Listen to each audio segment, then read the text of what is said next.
At exactly 3 a.m., the whisper came again. A low, breathless sound brushing against the glass of Daniel's bedroom window, like someone softly dragging their fingernails across it. From the outside, he froze beneath the sheets, holding his breath, trying not to move, not to listen. His grandmother's warning echoed in his mind. The one she had told him since he was a boy. Never looked at the window after 3 a.m. Daniel, no matter what you hear. For 23 years, he'd laughed it off, until tonight. The wind was dead still. The old clock in the hallway ticked louder than usual, and that sound, that faint, wet tapping, it wasn't the wind. It was something deliberate, something waiting. He sat up slowly, heartbeat thudding against his chest, the sheets clinging to his sweat-damp skin. His phone's screen glowed as he checked the time again, 3:02 a.m. Then came the whisper. Closer, Daniel. He almost dropped the phone. The voice was thin, distant, like it had traveled through miles of fog before reaching him. He turned toward the window. The pale curtains fluttering gently though, the air was still. He could see the faint reflection of his own face in the glass, distorted in the dark. And behind it, something else. A shape. Not quite human. Daniel reached for the lamp, but stopped midway. His grandmother's voice echoed again, now trembling through memory. If you look, it looks back. He clenched his jaw. His rational mind fought the fear. It had to be a trick of light. A shadow from the street. A reflection. He lived alone. There was no one outside at this hour. He forced himself to lie back down, pulling the blanket up to his chin. The whispering stopped. Silence then, just as his eyelids began to lower. A soft tap on the glass. Once, twice, then a third time louder. He couldn't take it anymore. He sat up, grabbed the flashlight from his drawer, and turned it toward the window. For a brief moment, the beam caught the curtain, and he froze. There were handprints. Small, pale handprints smudged across the inside of the glass. He stumbled backward, dropping the flashlight. The light spun across the room, landing on the door, which was now slightly open. Daniel didn't remember leaving it that way. He whispered to himself, "It's a dream. This isn't real." But the air had changed. It was colder now, and something wet dripped from the edge of the window frame. He approached it slowly, heart hammering. The curtain trembled, and with a shaking hand, he pulled it aside. Nothing, just the empty yard bathed in moonlight. He exhaled shakily, half laughing in disbelief. Jesus, I'm losing it. He turned to close the curtain again, and stopped. In the faint reflection of the glass, standing right behind him, was a figure. Tall, hollow-eyed, its mouth stretched wider than humanly possible. Daniel spun around. Nothing, just the quiet, empty room.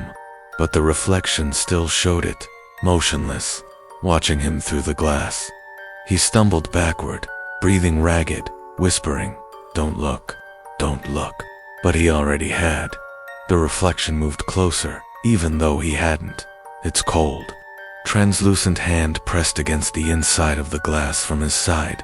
Daniel screamed, but no sound came out.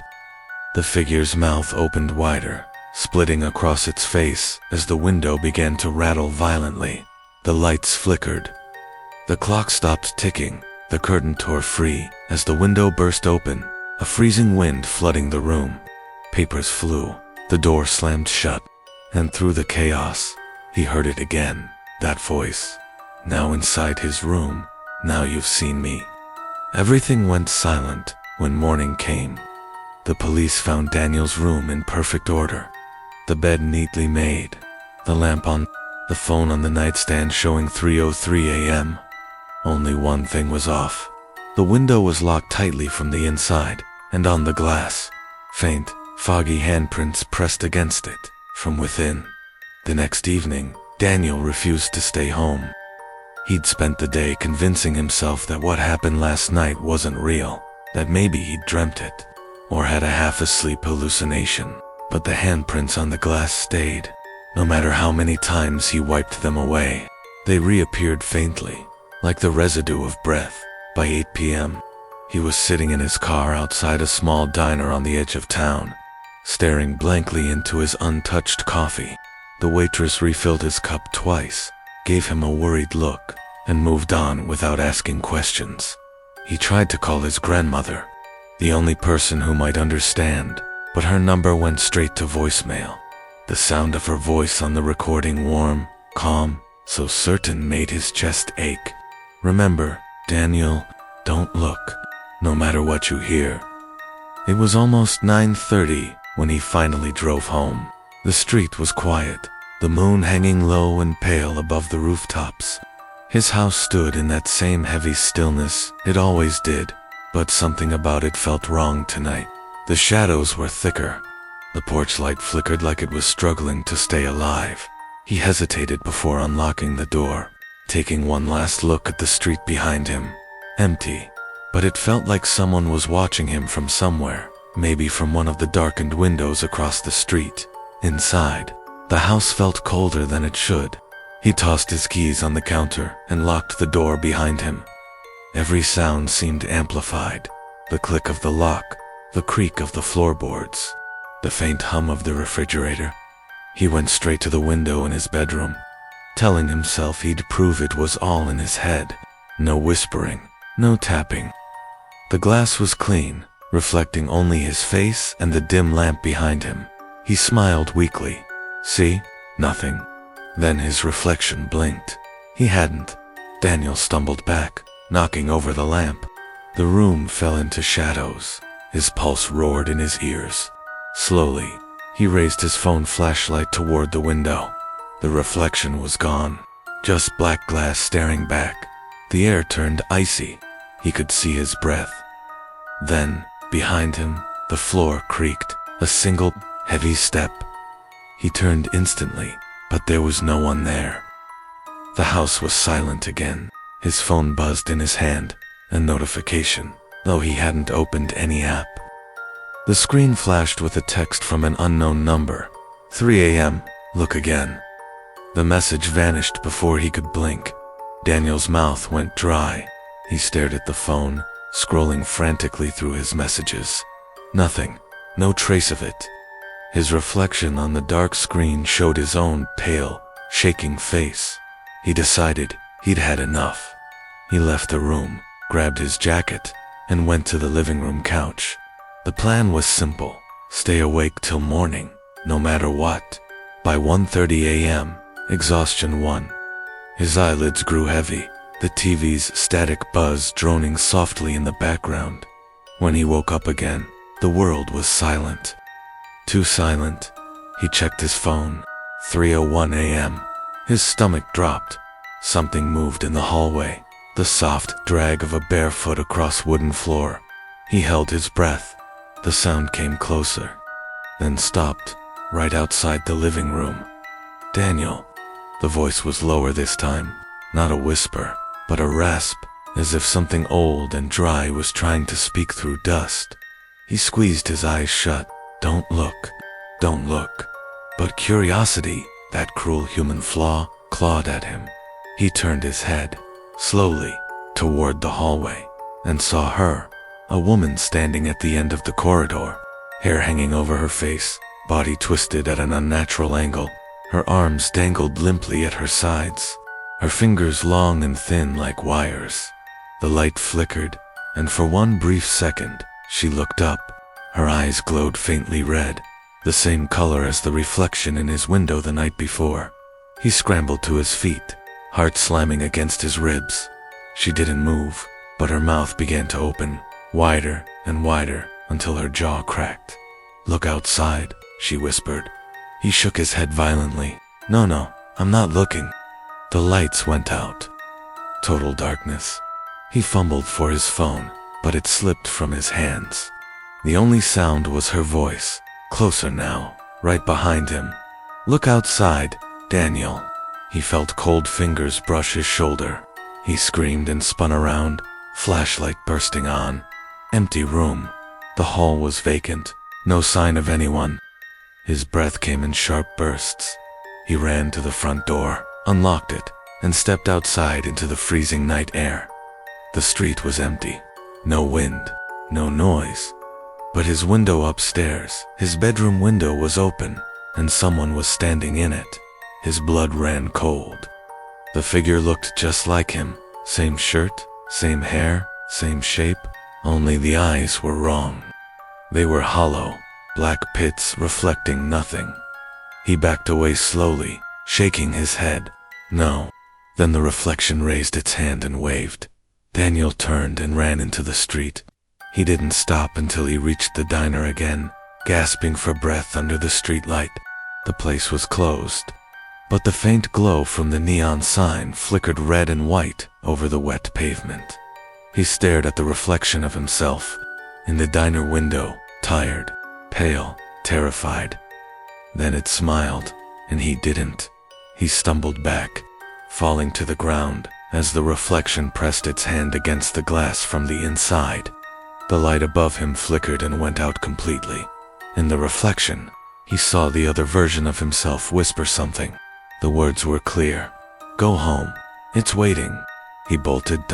When he reached his house, the front door was wide open. The clock on the wall read 3:59 a.m. He shut the door, locked it, and collapsed against it, trembling. The house was quiet again, but now, it didn't feel like his. The air was different, heavier, stale, filled with something unseen. He whispered to himself, "Just one more night. I'll leave tomorrow. I'll never come back." He didn't notice the faint shadow moving along the ceiling, crawling like smoke toward the bedroom. At 4 a.m., the lights went out again, and Daniel never saw sunrise that night. The morning light broke through the blinds, pale and uncertain, as if even the sun hesitated to touch that house. Daniel woke on the couch with a stabbing headache. His phone was dead, though he could have sworn he'd left it charging. The living room looked normal to normal. The TV was off. The curtains were drawn. The only sound came from the old clock on the wall, ticking like a heartbeat that didn't belong to the room. He stood slowly, every muscle aching, trying to remember how he got here. He remembered running, the diner, the reflection, the whisper, then nothing. He checked the time, 9:07 a.m. He exhaled in relief. Daylight felt safer, even if only for a while. He made coffee with shaking hands, ignoring the unease crawling along his skin.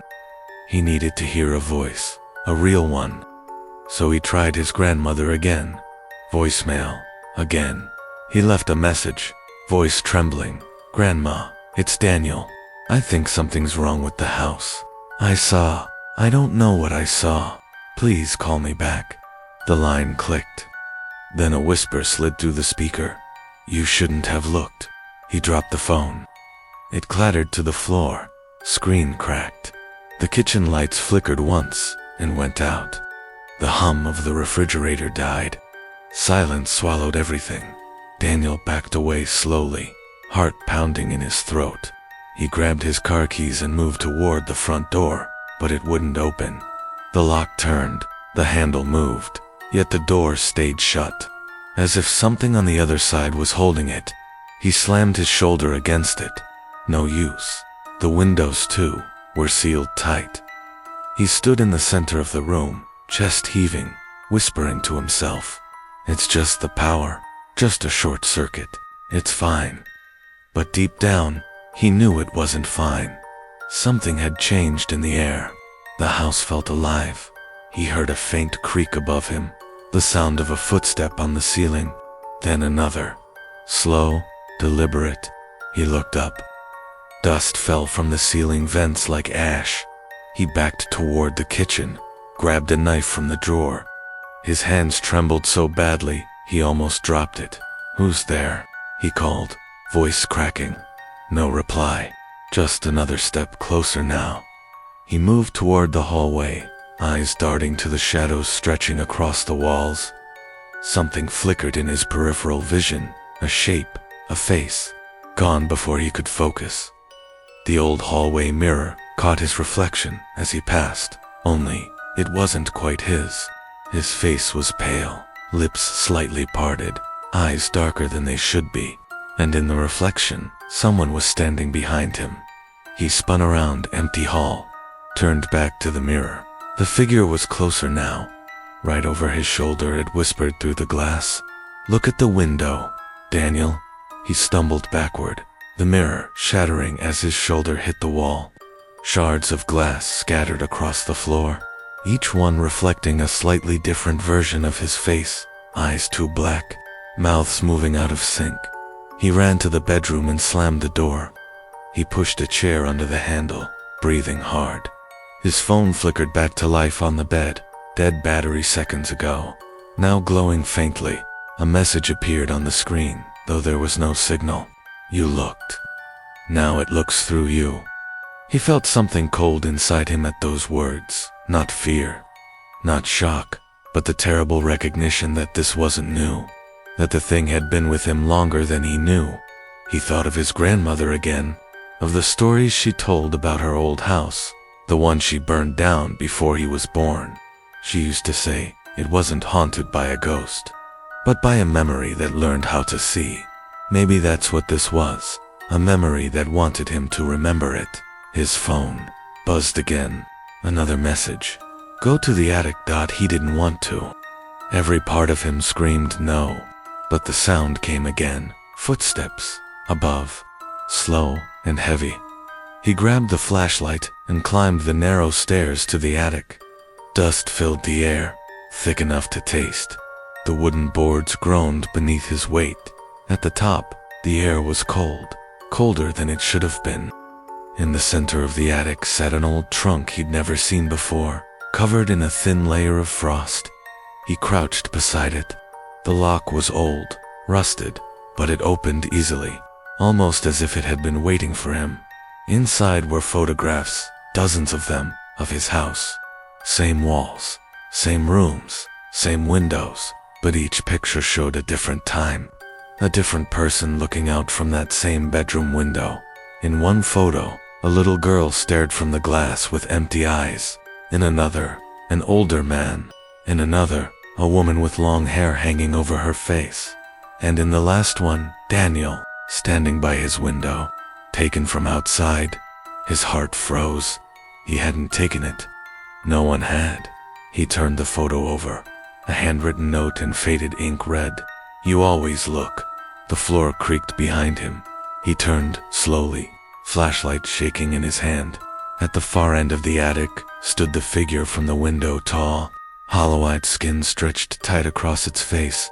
It spoke in his voice. "Do you see me now?" He dropped the flashlight. The beam spun wildly, slicing through dust and shadow, landing on the creature's face. For a split second, he saw what it really was, a reflection of himself. Distorted, incomplete, the echo of every glance he'd ever given the dark. It smiled, and then the lights went out. Downstairs, the clock struck 3 a.m. The storm raged harder that night. Lightning cracked across the sky, and the house trembled with every rumble of thunder. Evan sat by the couch, staring at the boarded-up window, his hands trembling as he clutched the old phone that still showed the number 3:07 a.m. on its screen. It was the same time, every night. He hadn't slept since the last time he saw it. That face at the glass, pale, watching, breathing fog against the pane. He could still hear its faint tapping, the rhythm carved into his memory like a curse. But tonight, he couldn't stay silent. He turned on the camera. "If I don't make it," he whispered into the lens, "someone has to know what's happening here. Someone has to see it." The recording light blinked red in the dark. He placed the camera on the table, pointing toward the window. The rain blurred everything, but his eyes didn't move. Not once. He waited. 3:02 a.m. The wind howled through the cracks. A low humming began, faint at first, like someone humming a nursery rhyme just outside the glass. It grew louder, higher, closer. Evan froze. "Please, ... no, not again." 3:04 a.m. The boards began to shake. The nails creaked. The humming turned into whispers. Dozens of voices now, layered and overlapping. Evan ... Open it. Look at us ... You already did once ... He covered his ears, screamed into the darkness, but the whispers crawled inside his head, twisting through his thoughts. He stumbled backward, knocking over the camera. 3:06 a.m. The lens caught the window in full view now. A shadow formed behind the boards, tall, thin, and impossibly still, its outline warped with every flash of lightning. Then, the boards began to peel away, one by one. No sound, just wood falling softly to the floor. Evan crawled toward the door, but his body wouldn't move fast enough. The air grew heavy, almost solid. Then 3 soft taps, tap, tap, 3:07 a.m. He turned, despite himself. His reflection in the glass wasn't his anymore. The thing outside smiled through his own face. It whispered, "Now, you're the one inside." The window burst inward. Darkness poured through like smoke, swallowing the room in seconds. Evan screamed once, then silence. Morning came. The police arrived after a neighbor reported the lights flickering all night. They found the house empty, except for the camera still recording. The footage ended at 3:07 a.m., right as a face filled the lens, grinning, a reflection that didn't belong to anyone inside the house. No one knows where Evan went, but every night, at exactly 3:07 a.m., the lights in that abandoned home turn on by themselves. And if you stand outside long enough, you might see a shadow in the window. Just don't look at it. Shadow in the window. Just don't look at it. The video of Evan's disappearance spread online like wildfire. No one knew if it was real, a prank, or something darker. But a week later, the police sealed the house. No one dared step inside again. No one, except Mara, Evan's sister. She couldn't accept what she'd seen on the footage. Her brother vanishing into nothing, the glass swallowing him whole. It didn't make sense. So she did what everyone told her not to do. She returned to the house. It was 2:55 a.m. Rain fell in sheets, pounding against her jacket as she pushed open the warped front door. The air inside was stale, thick, and cold enough to sting her skin. Everything was left exactly as Evan had abandoned it. The fallen camera, the overturned chair, the faint smell of burned wood. She switched on her flashlight and spoke quietly into her phone, recording everything. "My brother disappeared here. If anyone finds this, I just want you to know, I didn't come to prove anything. I came to bring him home." The clock on the wall was stopped at 3:07. Its second hand twitched once. Mara froze. No. Her phone glitched. Static filled the mic, and a faint whisper bled through. "He's still here." She turned toward the window. The boards had been replaced, but something moved behind them, like a shadow pacing. "Mara." The voice came from the glass. Evan's voice, broken, echoing. "You saw it, didn't you? Don't look. Please don't." Her flashlight flickered. The reflection in the window was no longer hers. It was Evan's face, pale, trembling, staring back, but his lips weren't moving. The whisper came from behind her. "Once you look, it looks back." The boards snapped. Her light went out. The camera on her phone caught only fragments, the sound of her breathing, the scratching at the walls, and the faint chime of the clock striking 3:07. Then silence, hours later. Police entered the house again. They found Mara's phone still recording, lying near the couch. The final frame showed the window cracked, with 2 faces visible in the reflection now. Neither belonged to the officers who found it. They shut the case, sealed the home again, but locals in that small town still say the lights turn on every few nights at exactly 3:07 a.m. And sometimes, if you're driving past on a rainy night, you can see 2 silhouettes standing behind the glass, waiting for someone to look back. Because once you look, it never forgets you. Shadows never sleep. Episode don't. Look at the window after 3 a.m. If you liked this story, subscribe to the channel, share the video, and turn on the lights tonight, just in case someone's looking back through your window.